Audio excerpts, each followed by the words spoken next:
Project 2025, the authoritarian blueprint for dismantling federal agencies in the next Republican presidency, has a lot of thoughts on what your private relationships should look like and whom you should marry. In fact, a Christian nationalist vision of the family is a key centerpiece of the 922-page manual describing proposals for the American family as central to the next conservative president's agenda. Quote, every threat to family stability must be confronted. This resolve should color each of our policies. The Dobbs decision is just the beginning. We must replace woke nonsense with a healthy vision, starting with the American family. According to Project 2025, not all families are created equal. On page 451, it defines the right kind of family as being comprised of a married mother, father, and their children. This, it claims, is the, quote, foundation of a well-ordered nation and a healthy society. Promoting this biblical concept of family is cited as a top 5 goal for a revamped Department of Health and Human Services, or HHS, which it criticizes for, quote, having lost its way by promoting equity in everything we do.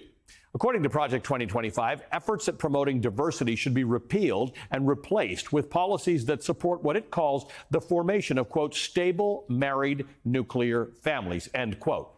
In other words, the authors of Project 2025 believe that they, the government, should have the right to dictate what your family should look like, extending the arm of government into your home, into your bedroom, to enforce a Christian nationalist worldview. They consider this not just a policy preference, but a core function of governance itself. So much for limited government. It should be noted that traditional families, people who are married with children, no longer make up the majority of family compositions in the U.S., according to recent polling by the Pew Research Center. This shift in family structures is due in part to more same-sex couples adopting children or starting their own families, reflecting the diversity and evolving landscape of today's American society. That diversity, according to the authors of Project 2025, poses a danger to the, quote, very moral foundations of our society, end quote. The document lays out several proposals for undermining the rights of the majority of these families who do not fit Project 2025's definition of family. For instance, it wants the government to protect the right of businesses to discriminate against same-sex couples. It says the federal grants should be made to faith-based groups that refuse to recognize same-sex marriage, specifically groups that, quote, affirm that marriage is between not just any two adults, but between one man and one unrelated woman, end quote.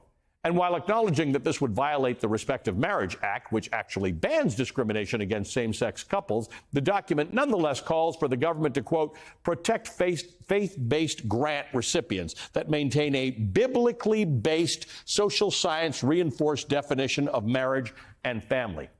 I'm not making this stuff up. This is actually in the 922-page document. Its policy proposals demonize children who are raised in non-traditional households. It states in Project 2025, social science reports that assess the outcomes for children raised in homes aside from a heterosexual intact marriage are clear. All other family forms involve higher levels of instability, financial stress, or poverty, or poorer behavioral, psychological, or educational outcomes. Federally funded family planning clinics would be required to actively promote, quote, the importance of marriage, which describes homes without a husband as being amongst the most dangerous places for a child to be. Amongst the most dangerous places for a child to be. Offensive and bigoted terminology is casually passed off throughout its pages, including urging the next Health and Human Services Secretary to put an end to, quote, woke transgender activism. One especially alarming proposal is to criminalize transgender identity as pornography. This proposal takes its cue from Russia's so-called gay propaganda bill passed in 2022, which bans all forms of what it refers to as LGBTQ propaganda and prohibits Russians from promoting same-sex relationships. Similarly, Project 2025 considers the propagation of transgender ideology to be pornography.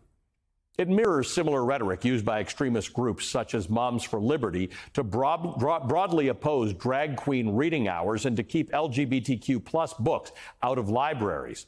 Just 5 pages into the Project 2025 forward, the document states, quote, "The people who produce and distribute it should be imprisoned.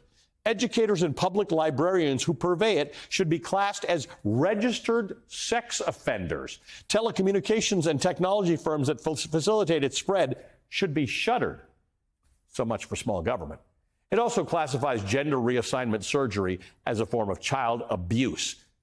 To confront these, what it calls threats to straight heterosexual couples, Project 2025 proposes economic incentives for traditional nuclear families, advocating for policymakers to, quote, use government power,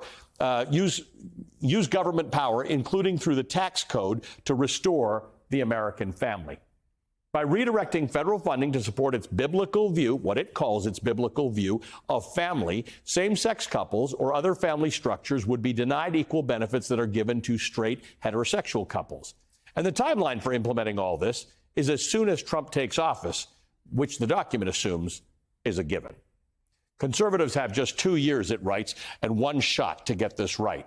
Time is running short. If we fail, the fight for the very idea of America may be lost. The next conservative president will enter office on January 20th, 2025, with a simple choice: greatness or failure. This very idea of America seems to exclude the vast majority of American families today, most of whom do not fit Project 2025's Christian nationalist mold. Before the break, I told you about Project 2025's alarming plans for American families that don't conform to conservatives' biblical vision. For more on this, I'm joined by Melissa Murray. She's a professor of law at NYU, an MSNBC legal analyst, the co-host of the Strict Scrutiny podcast, and a leading expert in family law, which is not something to talk about on this show, Melissa. We talked to you about a lot of things generally, but you know about this. It's wild reading, Project 2025. Wild reading on a lot of levels, but this part about family, it's really wild reading. It makes no bones about what it believes a family should be. And what we're talking about, gay families and transgender kids, forget that. It doesn't even think single parenting is legitimate. No, that's exactly right. We've been covering Project 2025 on the Strict Scrutiny podcast, Ali, and we're calling it disaster piece theater because this is an absolute disaster for American women. Not only is it terrible for same-sex families, it's terrible for any family that doesn't fit the breadwinner husband, dependent housewife with children mold. And that's most American families these days. And they're not hiding the ball, and they haven't been hiding the ball. This has been the conservative playbook for some time, to advocate a return to a more, quote unquote, traditional family, not a family with working mothers, not a family headed by single working mothers, but a family headed by a breadwinner father. It's very Gilead forward, if you understand my reference. It's why I'm wearing red today. And it will be an absolute disaster for American women. And I think that's really worth emphasizing. It is pro-family, but the family that they want is one where the woman is homebound, raising children. And it's just not the model that most American families comport with these days when you actually need 2 working parents to survive.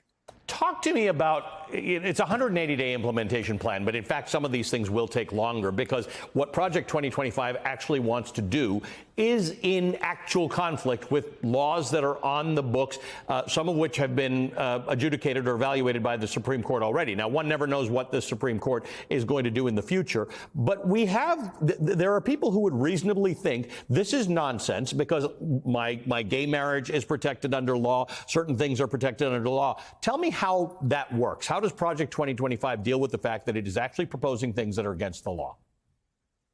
No, that's a really great question, Ali. I mean, we have lots of protections. For example, the Bostock case for a few years ago said that gender identity, sexual orientation is a protected category for purposes of Title VII, the federal anti-discrimination law that deals with private workplaces. What Project 2025 does is says that it will deploy various aspects of the federal government, the executive branch, the Department of Labor, the Department of Justice, to interpret that decision in a different way to limit the consideration of certain categories and characteristics characteristics in different aspects of federal hiring. So that's one way that they could limit it. Another way in which they discuss this is to deploy various aspects of the Department of Justice to promote and prosecute what they call discrimination against sort of traditional family life. So to prosecute wokeness, as it were. All of this can be done simply by having control of the executive branch. You don't need Congress. You don't need the courts. You just need a president with a new attorney general and a Department of Justice that they're willing to deploy for this purpose. Is that connected to the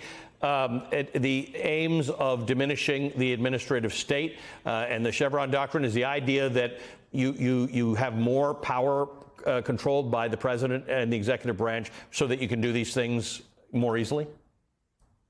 Certainly. I mean, it definitely connects up with what you've talked about on the show before, the elimination of career professionals with expertise in favor of party loyalists. That's certainly part of it. But isolating all of this in the executive branch and with the assumption that the entire executive branch, all administrative agencies, are operatives of the president as opposed to independent entities, that's core to all of this. Let's talk about, I want to ask about one thing, and that is the tax code. They're talking about preferential tax treatment to what they think the biblical family is. You had a great guest on yesterday, Dorothy Brown, my colleague at Georgetown, who was fantastic, and she's written the book about this. There's already so much in the tax code that favors the traditional family. Project 2025 proposes to blow this up exponentially, to make it much harder. I mean, we have very limited protections in terms of a social safety net for American families in the first instance. Some of the things we have are tax incentives for families. But what Project 2025 proposes to do is to make these available only to certain kinds of families and to eliminate all other kinds of subsidies, very limited subsidies that we have for American families more generally. That means that most of the work of family care is going to fall to the family itself, and more particularly, usually, to women in heterosexual families. And again, they're not even thinking about same-sex families or non-traditional families. Yeah. Those don't exist for these purposes. Melissa, great to see you as always. Thank you for joining us this morning.